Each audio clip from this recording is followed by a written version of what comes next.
இன்னைக்கு ஹெல்த்தியான பச்சை பயிர் தோசை தான் உனக்கு நான் செஞ்சு தர போறேன்மா.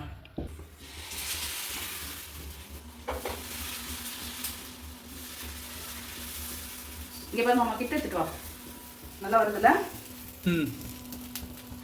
என்னம்மா மத்தியானம் குழம்புக்கு ஸ்டார்ட் ஆயிடுச்சா? ஆமாம்மா. என்ன குழம்பு? உருளைக்கிழங்கு காரக்குழம்பு தான் வைக்க போகிறேன். சின்ன வெங்காயத்தோடு ஒரு சரி கட் பண்ணிடலாம். குழம்புக்கு தேவையான அளவுக்கு வந்து கொஞ்சம் தண்ணி ஊற்றிக்கலாம். காயும் வேகணும், அதனால் கொஞ்சம் தாராளமாக தண்ணி ஊற்றிக்கலாம். Hi friends, welcome back to rock with Lakshmi official. இன்னைக்கு வந்துட்டு டே ரொட்டீன் தான் பார்க்க போகிறோம். வாங்க வீடியோக்குள்ளே போகலாம்.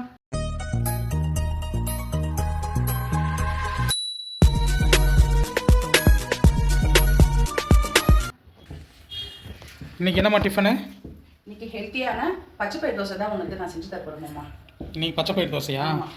இங்கே காட்டு. இது வந்துட்டு ஓவர் நைட்டே வந்து ஊற வச்சிட்டேன். பச்சை பயிர் ஒரு கைப்பிடி அளவுக்கு வந்து அரிசி, இந்த மாதிரி ஒரு கைப்பிடி அளவுக்கு அரிசி எடுத்து நைட்டே ஓவர் நைட்டே வந்துட்டு ஊற வச்சிட்டேன்.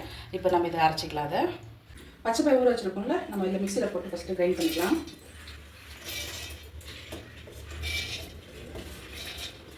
தோசை மாவுக்கு ஏற்ற மாதிரி நம்ம வந்துட்டு உப்பு போட்டுக்கலாம். கொஞ்சம் வந்து கழுவி வச்சுருக்கிற கொத்தமல்லி இது கட் பண்ணி போட்டுக்கலாம். இதுலேயே இது உடம்புக்கு அவ்வளோ ஹெல்த்தி. இது ப்ரோட்டீன் சொல்கிறாங்களே, அந்த ப்ரோட்டீன் வந்துட்டு இதில் இருக்குது. காலையிலே ஒரு நல்ல ப்ரோட்டீனான ஒரு டிஃபனு. அதுக்கப்புறம் வந்துட்டு ஒரு 2 பச்சை மிளகா,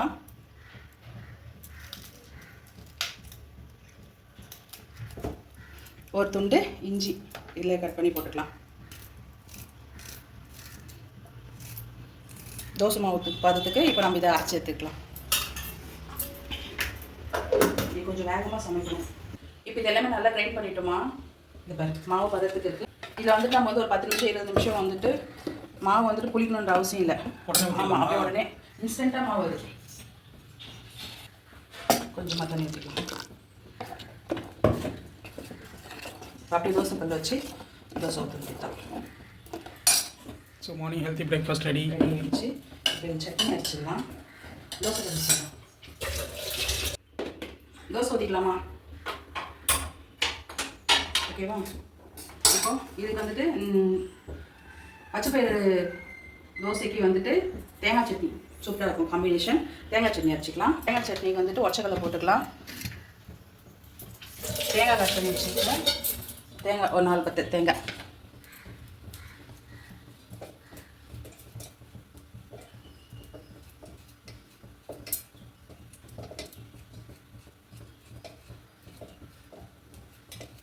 மதியானம் லஞ்சுமா? சாதம், உருளைக்கிழங்கு காரக்குழம்பு வைக்கட்டுமா? ஓகே. இல்லை வேறு என்ன வேணும்? இல்லை அதுவும் வச்சு உருளைக்கிழங்கு காரக்குழம்பு. காரத்துக்கு ஏற்ற மாதிரி பச்சை மிளகா போட்டுக்கலாம். இது கூட வந்துட்டு வேறு எதுவுமே போட வேண்டாம். இதுவே நல்லா டேஸ்ட்டாக இருக்கும். ஒச்சக்கல்லை சட்னி. கொஞ்சம் சட்னிக்கு தேவையான அளவுக்கு உப்பு போட்டுக்கலாம். கல் சூடாகிடுச்சு. தோசை ஊற்றலாமா? தோசை ஊற்றணுமா?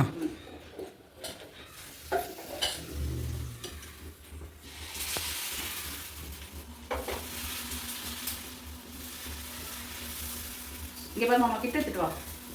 நல்லா வருதுல்ல?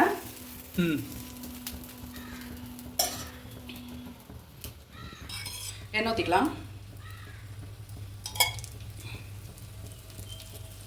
நெய் இருந்தால் நெய் கூட ஊற்றிக்கலாம், நல்லாயிருக்கும்.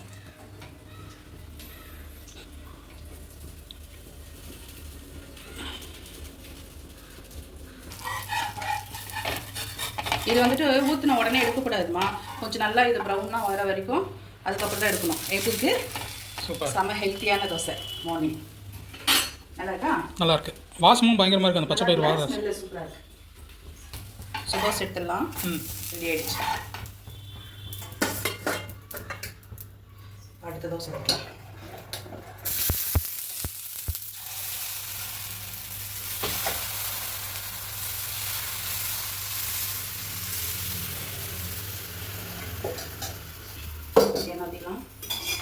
ஹெல்தி டிஃபன் சொல்லிட்டு எண்ணெய் ஊற்றுறோன்னு நினச்சிக்கிறீங்க. நல்ல எண்ணெய் தான் யூஸ் பண்ணுறோம். நல்ல எண்ணெய், நெய், நார்மல் எண்ணெய் எது வேணாலும் ஊற்றிக்கலாம். சரி, சட்னி தாளிச்சுன்னா சட்னி ரெடி ஆகிடுச்சிங்க.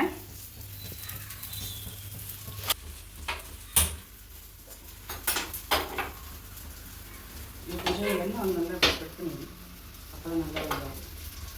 ஓகே, தாளிப்புக்கு எண்ணெய் தேங்காய் சட்னி தாளிப்புக்கு வந்துட்டு எண்ணெய் ஊற்றிக்கலாம். ஒரு ஸ்பூன் போதும். சூடாகட்டும். ஒரு ஸ்பூன் அளவுக்கு கடுகு போட்டுக்கலாம்.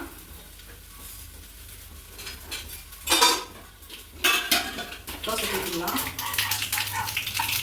அழகாக இல்லை தோசை. ஓகே, கடுகு பொரிஞ்சிருச்சு. சட்னி எடுத்து ஊற்றிக்கலாம். ஸோ சூப்பரான தேங்காய் சட்னியும் ரெடி ஆகிடுச்சு. பச்சை பயிறு தோசையும் ரெடி ஆகிடுச்சு. ஈஸியாக முடிஞ்சிச்சுல வேலை. என்னம்மா மத்தியானம் குழம்புக்கு ஸ்டார்ட் ஆகிடுச்சா? ஆமாம்மா. என்ன குழம்பு? உருளைக்கிழங்கு காரக்குழம்பு தான் வைக்க போகிறேன். சின்ன வெங்காயத்தோடு ஒரு வருஷம் சரி கட் பண்ணிடலாம். ஓகே, போட்டு வதக்கலாம். இந்த மாதிரி கட் பண்ணான்னா நல்லாயிருக்கும் சாப்பிட்றதுக்கு. அதனால் இந்த மாதிரி கட் பண்ணிக்கலாம் சின்ன சின்னதாக. ஓகே.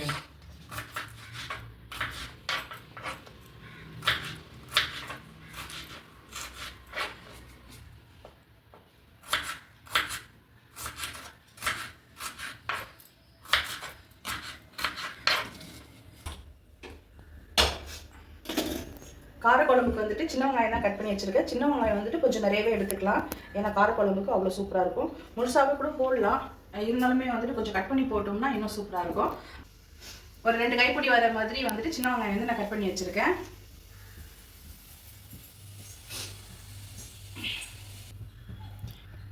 காரக்குழம்புக்கு எண்ணெய் ஊற்றிக்கலாம்.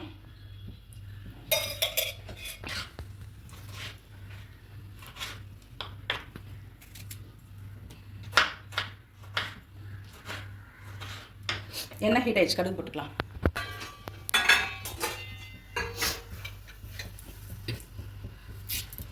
ஒரு 1.5 ஸ்பூன் அளவுக்கு கடுகு போட்டுக்கலாம். கொஞ்சம் ஜீரகம் போட்டுக்கலாம். கடுகு நல்லா பொரிஞ்சிச்சு. கட் பண்ணி வச்சுருக்க சின்ன வெங்காயமும் கறிவேப்பிலையும் போட்டுக்கலாம்.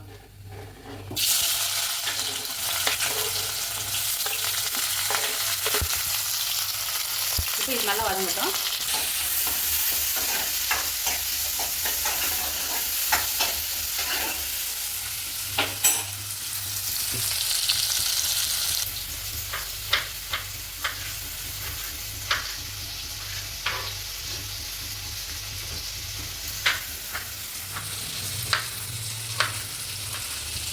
ரெண்டு தக்காளி எடுத்து கட் பண்ணி வச்சுருக்கேன்.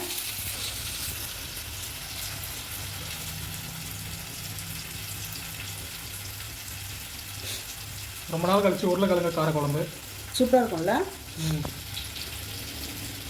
இந்த உருளைக்கிழங்கு காரக்குழம்பு வந்துட்டு யாராருக்கு பிடிக்கும்ட்டுன்னு மறக்காமல் கமெண்ட் பாக்ஸில் கமெண்ட் பண்ணுங்கள் ஃப்ரெண்ட்ஸ். எனக்கு பிடிக்கும்ப்பா உருளைக்கிழங்கு காரக்குழம்பு. அப்பளம் சூப்பராக இருக்கும்.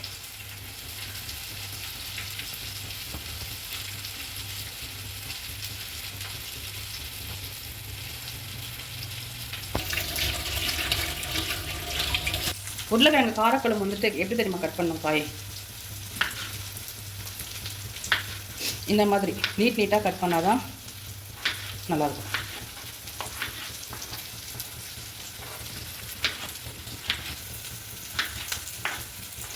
இப்படி போட்டால் தான் காரக்குழம்புக்கு நல்லாயிருக்கும்.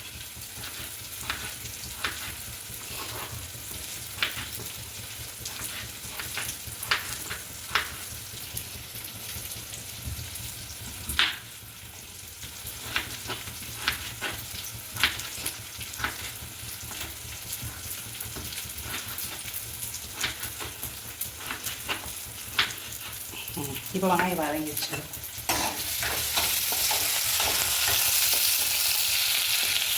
வெங்காயம் வந்துட்டு நல்லா வதங்கிடுச்சு. இப்போ வந்துட்டு கட் பண்ணி வச்சுருக்க தக்காளியை போட்டுக்கலாம்.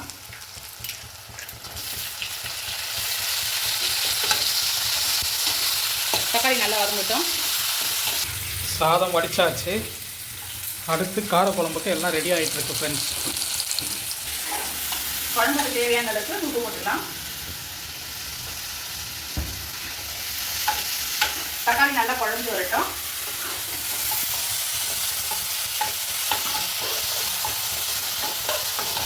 வெங்காயம் தக்காளி எல்லாமே நல்லா வதங்கி வந்துருச்சு. இப்போ வந்துட்டு கட் பண்ணி வச்சுருக்க உருளைக்கிழங்கு வந்துட்டு போட்டுக்கலாம். இது வந்துட்டு எண்ணெயிலே நல்லா வதக்கி விடலாம்.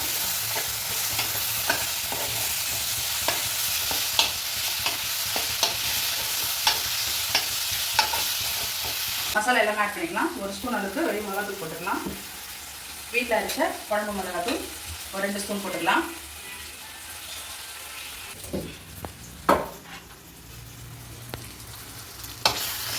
இப்போ இது எல்லாமே நல்லா மிக்ஸ் பண்ணிக்கலாம்.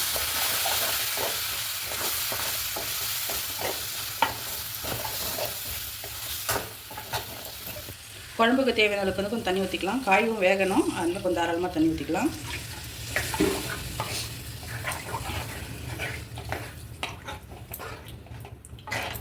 இப்போ இது எல்லாமே நல்லா கொதிச்சு வரட்டும். கொதிச்சு வந்தோடனே சூப்பரான உருளைக்கிழங்கு காரக்குழம்பு ரெடி ஆகிடுச்சு.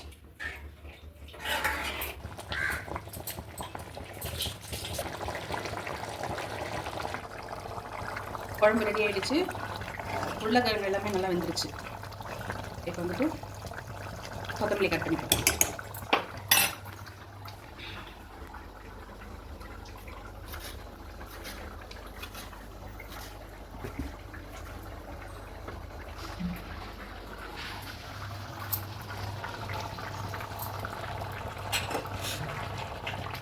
சிம்பிளாக சூப்பராக உருளைக்கிழங்கு காரக்குழம்பு ரெடி ஆகிடுச்சு.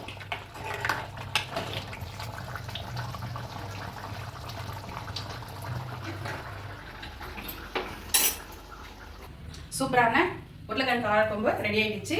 ஸோ இன்றைக்கி மதியம் லஞ்ச் வந்து பார்த்தீங்கன்னா ஒயிட் ரைஸ், உருளைக்கிழங்கு காரக்குழம்பு. மதியானம் வந்து சாப்பிடும் போது அப்பளம் போட்டுக்கலாம். இன்றைக்கி இதுதான் நம்ம வீட்டில் லஞ்ச் மெனு. உங்கள் வீட்டில் என்ன லஞ்ச் மெனுன்ட்டு மறக்காமல் வந்துட்டு கமெண்ட் பாக்ஸில் கமெண்ட் பண்ணுங்கள். நம்ம லாங் வீடியோக்கும் வந்துட்டு மறக்காமல் சப்போர்ட் பண்ணுங்கள். நம்ம Raj with Lakshmi official channel வந்துட்டு மறக்காமல் சப்ஸ்கிரைப் பண்ணிவிடுங்க.